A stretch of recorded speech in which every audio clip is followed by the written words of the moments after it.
በስመ አብ ወወልድ ወመንፈስ ቅዱስ አሐዱ አምላክ አሜን።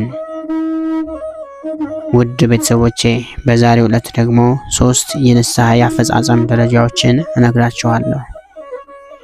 ንስሐ በ3 የአፈጻጸም ደረጃዎች ይፈጸማል። የመጀመሪያው የንስሐ የመጀመሪያ ደረጃ ብለን እንወስደዋለን። የንስሐ የመጀመሪያ ደረጃ ኃጢአትን መተው ብቻ ሳይሆን ንስሐ ለመግባት ማሰብ ወይም መፈለግ ነው። ይህ ኃጢአትን ከመተው የሚቀድም ነው። ሰዎች ንስሐ ለመግባት ባልፈለጉና ባላሰቡ መጠን በኃጢአት እየተደሰቱ ኃጢአትን እየሰሩ ይኖራሉ። በእነርሱም አመለካከትም የያዙት የኃጢአት ኑሯቸው መልካም ስለሚመስላቸው አይለውጡትም። ስለዚህ ንስሐ ለመግባት ማሰብና መፈለግ የንስሐ የመጀመሪያ ደረጃ ነው ማለት ነው። ሁለተኛ ደረጃ የንስሐ አፈጻጸም ብለን እንወስዳለን። በንስሐ ሂደት ውስጥ ሁለተኛ ደረጃ ኃጢአትን መተው ነው። ኃጢአትን መተው ሲባል ኃጢአትን ከህሊናና ከልቦና ጨርሶ በፍጹም ማጥፋት ነው። ይህም ኃጢአትን ከማሰብ መለየት ማለት ነው። ምክንያቱም ሰው በተግባር ኃጢአትን ባይፈጽምና በልቡ ግን የኃጢአት ፍቅር ቢኖር ኃጢአትን በልቦናው የሚመላለስ ከሆነ ይህ ሰው ንስሐ ገብቷል ለማለት አይቻልም። የዚህ አይነቱ ሰው ኃጢአትን የተወው ወይም ኃጢአትን ከመስራት የተቆጠበው የእግዚአብሔርን ሕግ ለመጠበቅ ብሎ ነው እንጂ ኃጢአትን ጠልቶ አይደለምና በልቦናው የኃጢአት ፍቅር ቅሪት እያለ ኃጢአትን ትቷልና ንስሐ ገብቷል ሊባል አይችልም። ስለዚህ ጸጸት ወይም ንስሐው ልቦናው ከኃጢአት እስኪነጻ ድረስ መሆን አለበት። ከዚህ አንጻር ኃጢአትን መተው የንስሐ ሁለተኛ ደረጃ ነው። ሶስተኛ የንስሐ አፈጻጸም ደረጃ የምንለው የንስሐ የመጨረሻ ደረጃ ኃጢአትን መጥላት ነው። ይህም ኃጢአት በፍጹም ልብ መጥላት ማለት ነው። አለማሰብና ባህሪን ለኃጢአት አለማስገዛት ማለት ነው። ይህ ደግሞ የፍጹምነት ደረጃ ነው። ሰው ኃጢአትን ከልቡ ካስወገደና ፍጹም ካላሰበበት ከፍጹምነት ደረጃ ደርሷል፣ ንጹሕ ነው ይባላል። ሰው በመንፈሳዊ ሕይወቱ ውስጥ ከፍተኛውና ዋነኛው ኃጢአትን ለመተው የሚችል በክርስትና ሕይወቱ የዕለት ተዕለት ብስለት የሚገልጡለት ረቂቃን ኃጢአቶቹን በመተው ነው። እግዚአብሔር የሰው ልጆቹን ሁሉ የሚወደን ስለሆነ በኃጢአታችን ብዛት ተስፋ ቆርጠን እንዳንጠፋ ሲል ኃጢአታችንን የሚገልጥልን ቀስ በቀስ ነው። በየጊዜው በሚያጋጥሙን መንፈሳዊ ክስተቶች ውስጥ በምናነባቸው ቅዱሳን መጻሕፍት በምናያቸው የተለያዩ ነገሮችና ወዘተ ውስጥ ሊስተካከሉ የሚገባቸው የተሰወሩ ኃጢአቶቻችንና መንፈሳዊ ድክመቶቻችን ይገልጥልናል።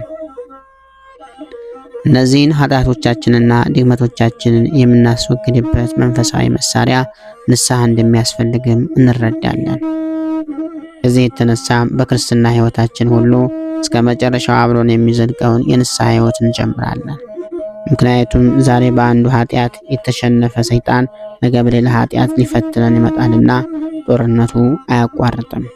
በጦርነቱ መውደቅ መነሳት ስላለ ንስሐ ማብቂያ የሌለው የመላ ሕይወት ባልንጀራችን ነው። ክፉ መስራት ብቻ ሳይሆን መልካምን ለመስራት አለመስራትም ንስሐ የሚያስፈልገው ኃጢአት ነው። ሰው ለንስሐ የሚገባ ፍሬ ማፍራት ይጠበቅበታል።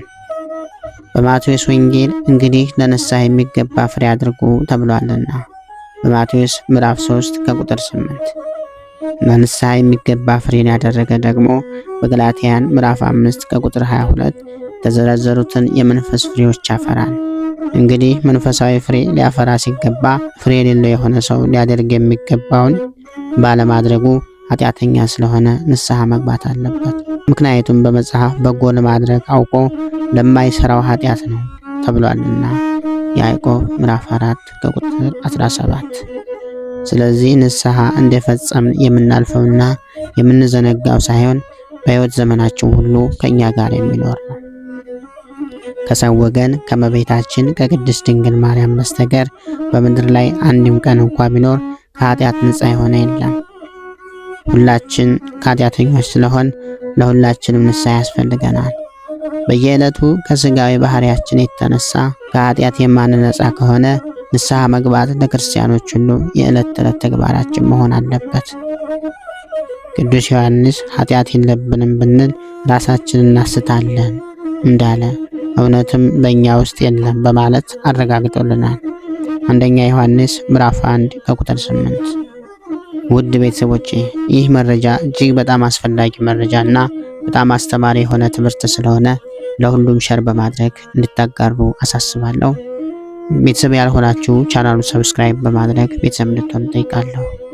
ሀሳብ አስተያየት ካላችሁ ኮመንት ስር ጻፉልኝ። ይህንን መርሃ ግብር በየዕለቱና በየጊዜው እየደገፋችሁ አገልግሎቱን እንድናሰፋ ስል በልዑል እግዚአብሔር ስም ጠይቃለሁ። አነሳስቶ ላስጀመረን አስጀምሮ ላስፈጸመን ለልዑል እግዚአብሔር ክብር ምስጋና ይገባው። ክብር ምስጋና ይሁን አንድ አምላክ ለሚሆን ለአብ ለወልድ ለመንፈስ ቅዱስ ስም እስከ ዘላለሙ አሜን። ወስብሐት ለእግዚአብሔር ወለወላዲቱ ድንግል ወለመስቀሉ ክቡር። ይቆየን።